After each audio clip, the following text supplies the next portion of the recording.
ইমাম হুসাইন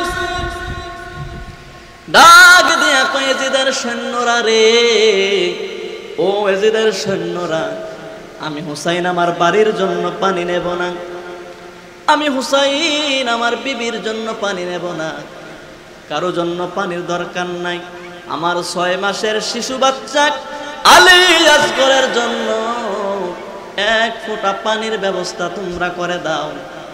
দূর থেকে একটা ইয়াজিদের সৈন্য বলতেছে, ইমাম হুসাইন, তোমার সন্তান আলী আসগরের চেহারাটা মনে হয় নবীজির চেহারার মতো। সুবহানাল্লাহ কইতেন না? অনেক দিন হয়ে গেছে নবী নবী দেখি না, অনেক দিন হয়ে গেছে রে নবীজির চেহারা দেখি না। তোমার সন্তান আলী আসগরের চেহারাটা একটু আমরা দেখাও। তোমার সন্তানের চেহারাটা মনে হয় নবীজির চেহারার মতো। তোমার সন্তানের চেহারা দেখে নবী দেখার চেহারার স্বাদ মিঠাইব। আল্লাহু আকবার কইতেন না?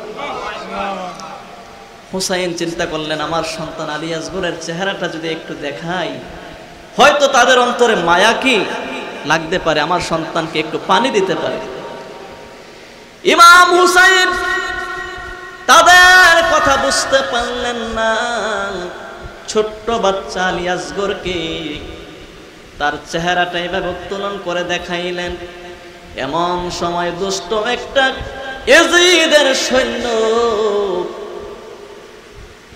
আলী আসগরের সিনা মোবারক একটা তীর মারলেন রে। এই তীরটা হুসাইনের গায়ে লাগে নাই।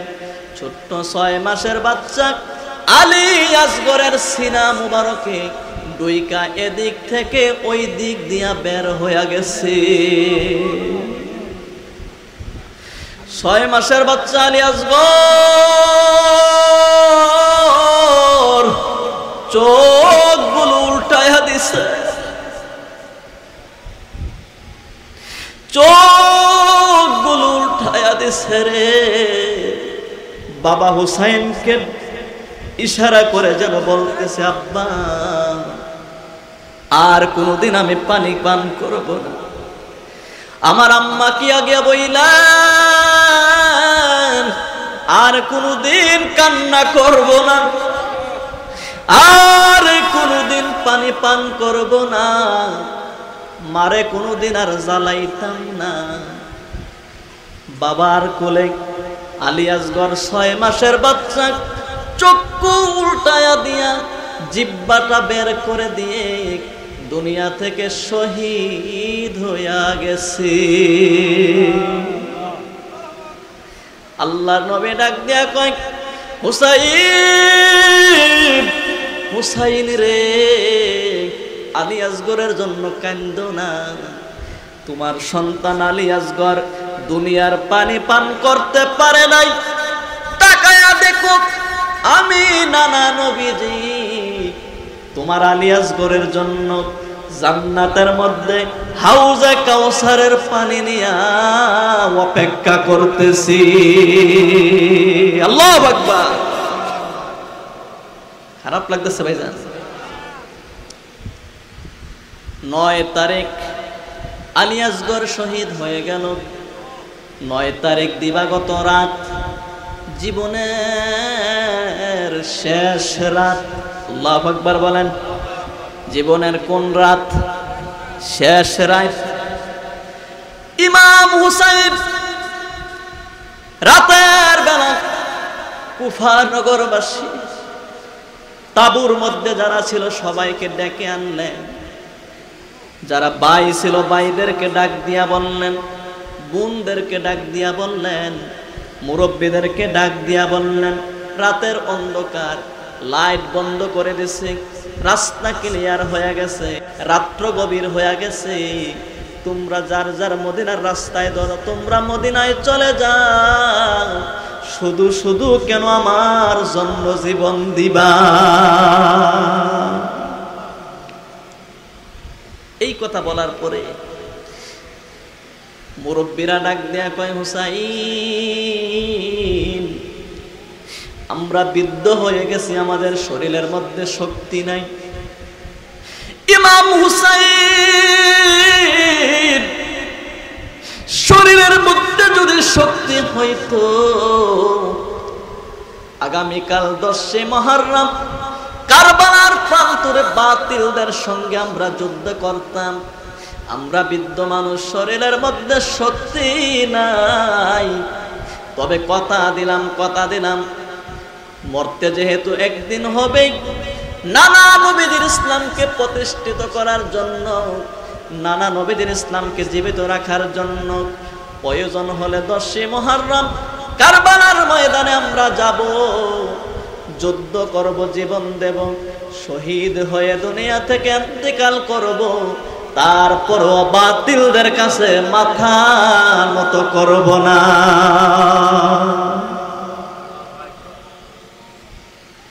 এবার যুবকেরা লাফ দিয়ে উঠলেন। যুবকরা ডাক দেয়া কয়, ইমাম হুসাইন, আপনি বলতেছেন মদিনার রাস্তা ধরার জন্য। ইমাম হুসাইন, আমরা যুবকেরা যদি এখন মদিনায় চলে যাই, ময়দানে মাহশরের দিন আল্লাহর নবী যদি জিজ্ঞাসা করে, আমার হুসাইনকে তোমরা একা রেখে কেন মদিনায় চলে গেলা, সেই দিন আমরা আপনার নানা নবীদের সামনে কি জবাব দেব? আমরা যুবকেরা যুদ্ধের জন্য প্রস্তুতি আছি, আগামীকাল যুদ্ধের ময়দানে যাব, যুদ্ধ করব, জীবন চলে যাবে, শহীদ হয়ে যাব, তারপরেও নানা নবীদের ইসলামকে জীবিত রাখবো, তারপরেও বাতিলদের কাছে মাথা নত করব না। আল্লাহু আকবার। নারের তাকবীর, নারের তাকবীর, আল্লাহু আকবার। আহলে সুন্নাত ওয়াল জামাত জিন্দাবাদ, জিন্দাবাদ। শহীদে কারবালা জিন্দাবাদ, জিন্দাবাদ। আল্লাহুম্মা আমিন বলেন। আল্লাহ কবুল করুন, আমিন। আমার ভাইয়েরা, বন্ধুরা, ও মুরব্বীরা, শুহাদায়ে কারবালার মাহফিল কত ভয়ানক, কত হৃদয় বিদারক ঘটনা। 10 মুহররম যে ঘটনা এজিদ ঘটাইয়াছিলেন, আমি বলতেছিলাম 9 মুহররম, অর্থাৎ রাতটা হলো 10 মুহররমের রাত, 9 তারিখ দিবাগত রাত। হুসাইন ডাক দিয়ে কই, ও আমার ভাইয়েরা, বন্ধুরা রে, তোমরা যেহেতু যুদ্ধ করার জন্য কারবালার ময়দানে যাবে, আজকের এই ময়দান, আজকের রাত্র হলো আমাদের জীবনের শেষ রাত, আর কোনোদিন আমরা রাত্র পাব না,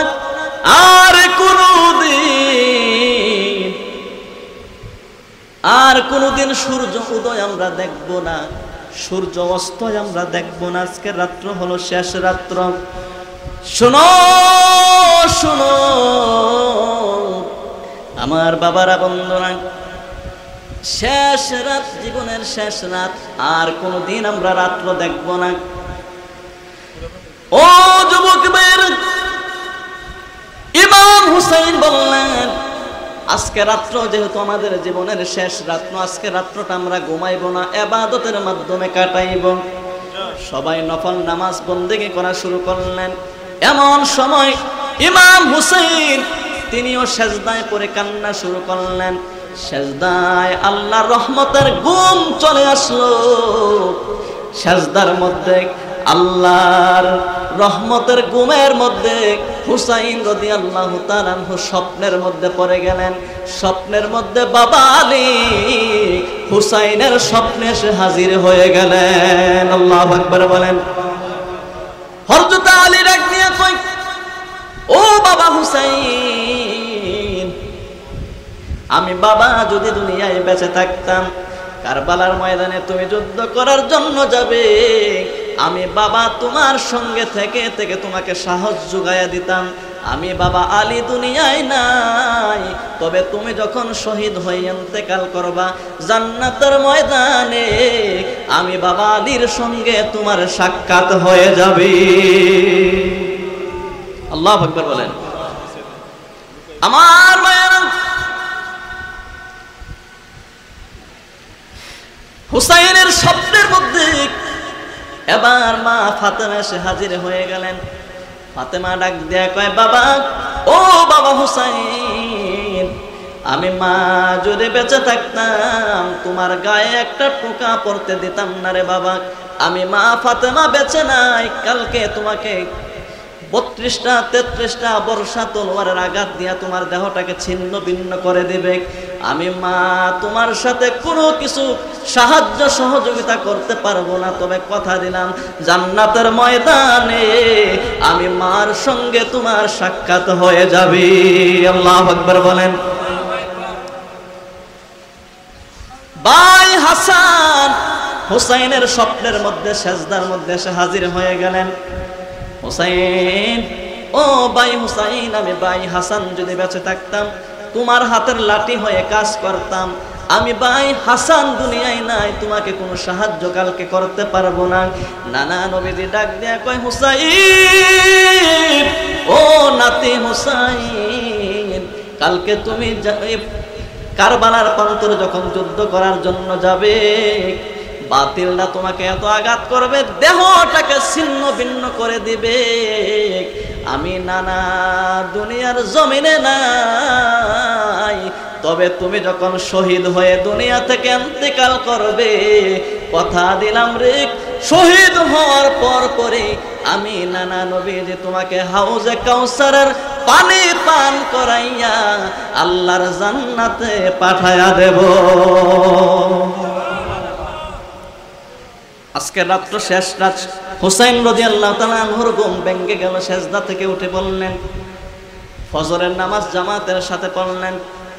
ফজরের নামাজ পড়ে তিনি আবার ভাষণ দেওয়া শুরু করলেন। আমার ভাইয়েরা, আমি ভাই হিসাবে তোমাদের হক আদায় করতে পারি নাই, কথা দিলাম রে জান্নাতের ময়দানে তোমাদের হকগুলো আমি আদায় করব। আমার বোনেরা, আমি ভাই হিসাবে আমার বোনদের হকগুলো আদায় করতে পারি নাই, কথা দিলাম রে জান্নাতে যখন আমি হুসাইন যাব তোমাদের হকগুলো আদায় করব। এই বলে তিনি কান্নাকাটি করা শুরু করে দিলেন। নবী পরিবারের সদস্যদের মধ্যে কান্নার একটা রোল পড়ে গেল। আল্লাহু আকবার বলেন।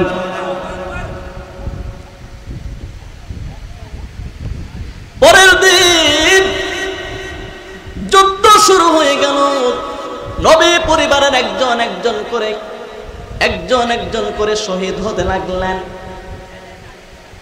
একমাত্র জয়নুল আবদিন বেঁচে আছে আর হুসাইন বেঁচে আছে। জয়নুল আবদিন তিনি অসুস্থ অবস্থায় ঘরের মধ্যে অবস্থান করেছিলেন। জয়নুল আবদিন ডাক দেয়া কয়, আব্বা, ও বাবা হুসাইন, আমাকে একটু অনুমতি দেন, আমি যুদ্ধের ময়দানে যাব। আল্লাহু আকবার বলেন। হুসাইন ডাক দিয়ে কই, বাবা জয়নুল আবদিন, ও বাবা জয়নুল আবদিন, তুমি যুদ্ধের ময়দানে যাও না, তুমি যদি শহীদ হয়ে যাও আমার নানা নবীজির বংশ থাকবে না। ও জয়নুল আবদিন রে, আমার নানার উম্মতের জন্য তুমি জয়নুলকে আমি রেখে গেলাম। হুসাইন রাদিয়াল্লাহু তাআলা এবার যুদ্ধের ময়দানে যাবে। বোন জয়নবকে ডাক দিলেন, ও জয়নব, আমার নানার সবুজ পাগড়িটা আমারে পরাইয়া দাও। সুবহানাল্লাহ কইতেন না? আমার বাবা আলীর পোশাকগুলো, যুদ্ধের পোশাকগুলো আমার গায়ে পরাইয়া দাও। আমার বাবার আলীর তলোয়ার আমার হাতের মধ্যে দাও। যুদ্ধের পোশাক পরে হাতের মধ্যে তলোয়ার নিয়ে নানা নবীজির সবুজ পাগড়ি পরিধান করে যুদ্ধের ময়দানে চলে গেলেন। হুসাইন রাদিয়াল্লাহু তাআলা যুদ্ধ করতে করতে এক পর্যায়ে তার দেহের মধ্যে 32টা তীর 33টা বর্ষার আঘাতে দেহটাকে ছিন্ন ভিন্ন করে দিয়েছে। ইমাম হুসাইন কারবালার ময়দানে তিনি বেহুশ হয়ে অজ্ঞান হয়ে পড়ে গেছে। আল্লাহু আকবার বলেন। কালো সীমার হুসাইন রাদিয়াল্লাহু তাআলা সিনার মধ্যে বসলেন। নাউজুবিল্লাহ কইতেন না? হুসাইন রাদিয়াল্লাহু তাআলা সিনা মুবারকের মধ্যে বসলেন, তলোয়ার দিয়ে ছুঁড়ে চালাইবে। এমন সময় মৃত্যু সামনে। হুসাইন ডাক দিয়া কয়, সীমার, ও সীমার রে, আমাকে মেরে ফেলবা নিশ্চিত, মৃত্যু আমার সামনে নিশ্চিত। তবে আজকে যেহেতু জুম্মার দিন, আজকে আশুরার দিন, জুম্মার দিন, আমাকে 2 রাকাত নামাজ পড়ার মতন তুমি সময় দাও। আল্লাহু আকবার বলেন। মৃত্যু সামনে, মৃত্যু কি সামনে। শরীরের মধ্যে 33টা তীরের আঘাত, আর যদি 32টা বর্ষার আঘাত যদি গায়ের মধ্যে লাগে, তো এই দেহের মধ্যে আর কি আছে? এমন অবস্থায় সীমার সিনার মধ্যে বসা, তলোয়ার ছুরি গলার মধ্যে ধরে রাখছে, শুধু লাগাইবে। এমন সময় বলতেছে আমাকে 2 রাকাত নামাজ পড়ার সময় দাও। আল্লাহু আকবার কি বলবেন না? এই জন্য এটা থেকে শিক্ষা, ও মুসলমান, মৃত্যুকে সামনে রেখে ইমাম হুসাইন নামাজ বলে নাই, নামাজ বলে নাই। সোনারামপুরের মুসলমান, জীবনে যত নামাজ কায়জা করছো, বাকি জীবনে যতদিন বাঁচবা, আর কোনোদিন নামাজ ছাইরো না।